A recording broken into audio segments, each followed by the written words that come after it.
Hey, thank you so much for taking the time to watch this video.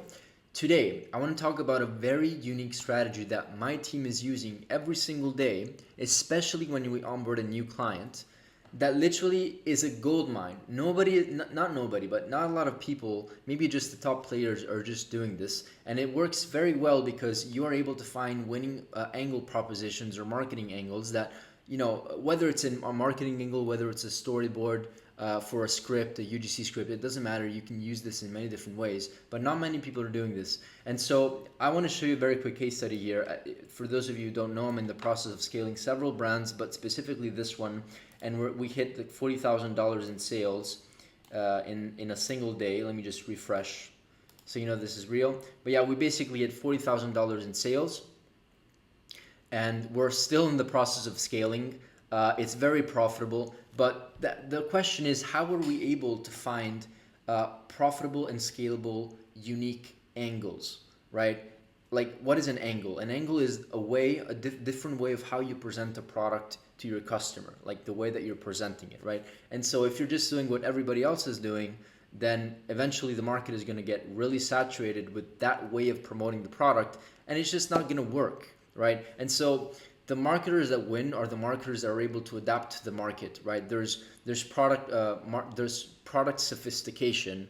When a product is essentially, a customer is essentially used to seeing the same product, right? And if the product stays exactly the same, the customer is gonna feel like nothing is new, and they're probably gonna find something else. Just like there's product sophistication, meaning that a product needs to be upgraded to make sure that the customer engages and is still interested. There's also something called angle or marketing angle sophistication, right? So essentially same thing applies. If everybody sees the same way, like every brand's promoting and pushing a product in the same exact way, that's when things get very saturated. So I want to show you a quick unique strategy here that we're using. And essentially what we like to do is basically go on platforms like Amazon, right? And what we want to do is like go and look for competitor. Why is this like this? Yeah. So we look for competitors, right? So in just this example, we used to have a client that was killing it, that was selling this product. And this was actually the same exact product or competitor that we went on and read reviews for. And so the idea here is that we read reviews and we understand exactly what each customer is saying, thinking, what are their pain points, right? I know that you already know, I know that you're already thinking, oh, but I can just I already know what the pain points of my customers are. Sure, you have a high level understanding of it, but when you actually read the reviews, you're literally reading their own words. And guess what? You can come up with title ideas, ways to name your product, ways to promote your product, with a specific solution or problem that most or many customers are mentioning, right? So we want to look for trends, and whenever we look and find and spot a trend, we transform it into a way of promoting and pushing the product. So what we like to do is go over here. I like to filter by 5 stars, 4 stars. I also want to look for maybe 1 or 2 stars and kind of understand what the pain points are to reassure the customer, right? Because if we know the 5 and what the 5 and 4 star customers are saying, we know essentially what the quality, like the features perhaps of the product are being liked, or like why they initially bought the product and how they were fulfilled. But if we also maybe look at 1-star reviews, right, we have to make sure that we read reviews that are that can give us some sort of education or understanding, right? But let's just read this one, for example. I really was looking forward to using the steamer. However, once I added the water, it started leaking water from the base. Okay, so I think, yeah, stopped working,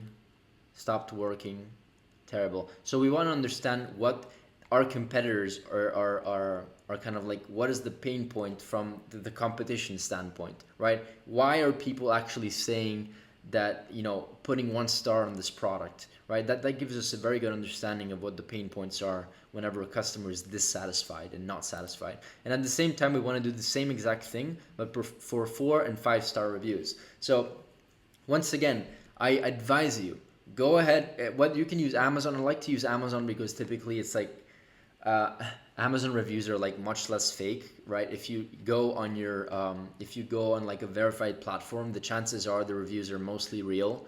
and realistic, right? If you typically go on your competitor's website, many people like, I'm sure that most are real, but there's a chance that the reviews are actually not like super 100% accurate or real or whatever. They don't represent what the customer is saying. That's what I'm trying to say. So we want to go on Amazon, also like on eBay or Etsy, like these platforms that can be like really trusted and are unbiased, right? These marketplaces. And I advise you to spend pretty much a whole 1 or 2 or 3 days just reading these entire reviews. And then what I like to do here is I like to open up a free form or a document, and I just put screenshots of the comments and the patterns that I try to read and hear a lot. The common issues, the common positives, the common negatives, and the common angles or ideas that we can come up with to promote the product and push the product in just a much more unique way. Let's just see if I can find an example here just so you can understand. So I did the same exact thing. I spent like maybe 10 minutes going over a couple reviews, and these were kind of like some common things that I noticed. For example, when they were buying this product, I probably, within maybe like 50 reviews that I went through, I think like 4 or 5, like 10% were actually happy about receiving, or like they mentioned a headband and like a small skincare kit that came with the steamer that they bought. So these little things really, really matter. So I can guarantee you that if you're just selling the same exact product, compared to maybe somebody that is selling the same product but with these additional bonuses that are actually being appreciated by the end consumer, then these things actually matter. And I also read, I don't know where it is, but let me see. I bought this here because I was living in Florida. It's really easy to use, and I love that it came with a headband to keep my hair out of my face. So like this is also kind of like a pain point, right? Are you tired of like, doing your skincare routine and having all of your hair like on your face while you're doing it? No issue. We give you a free headband whenever you buy this product, right? Like these small things really matter, and you can always find unique propositions and like 500 different ways of saying the same thing, but in like different angles and different ways. That is essentially how you keep campaigns alive. You can't just like duplicate the winning ad and hope that it stays alive. The creators and the brands that are actually scaled to millions are the brands that are the most creative, and so they're essentially able to say like one thing in like 500 different ways. That's literally how it works, or with 500 different like unique angle propositions, right? Let's just see. Let's read this one over here. I've never been one for going to spas and salons, but now that's I'm in my 30s. I'm trying to take better care of myself. Wanted to buy a steamer and bought this one simply because it was appealing. It came with a soft band, a manicure set, and a dust cover. So like once again, they're stating that the headband, the manicure set, and a dust cover. So these things matter. Once again, let me see if I can read another one here that is quite unique. I use this mainly to see my natural curls on day 2-3 after washing. So this is actually very unique, right? What most people do, and as you can probably see from the actual product over here and the images, let's see if it loads. But this is a skincare product, right? Also look at the images. Everybody's using it for their skin, right? Everybody's using it for their skin. And so most likely everybody is promoting it as a skincare product, right? And so a unique angle could be, okay, it works for the skin, but it also works for hair. So you can test 2 different things. You can test one page that says, okay, it's for hair and it's for skin. And maybe you can just test one and test like just hair care angles, so because it's much less saturated, right? Everybody's is promoting the skincare routine, but why not also promote a hair care routine and have, I don't know, content creators do hair care routines instead of skincare routines? Like these things actually matter. And it was I'm putting this comment here because once again on 50 reviews I maybe saw like 4 or 5 reviews that also mentioned that it's good for hair, right? One other angle that is also good here is that it's let me just, this is the most heavenly purchase I've ever made on Amazon, and I made a lot, whatever. For starters, I'm having quite a stressful day so far. And so essentially what they're saying is that they had a very stressful day at work.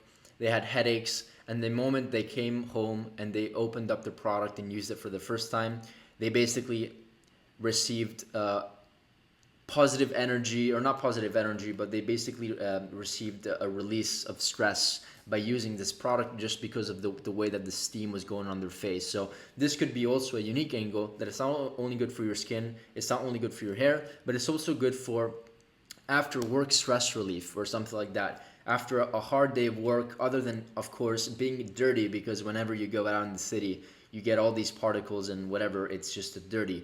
You get home, you do your skincare routine, but other than having positive effects on how you treat your skin and, you know, how you look on other people's eyes after you use this product, it's also good because it relieves stress from your day, because it's very, very warm and welcoming, and, you know, it just feels great, right? So this is another unique angle that you could use, not only skincare, but also stress relief, right?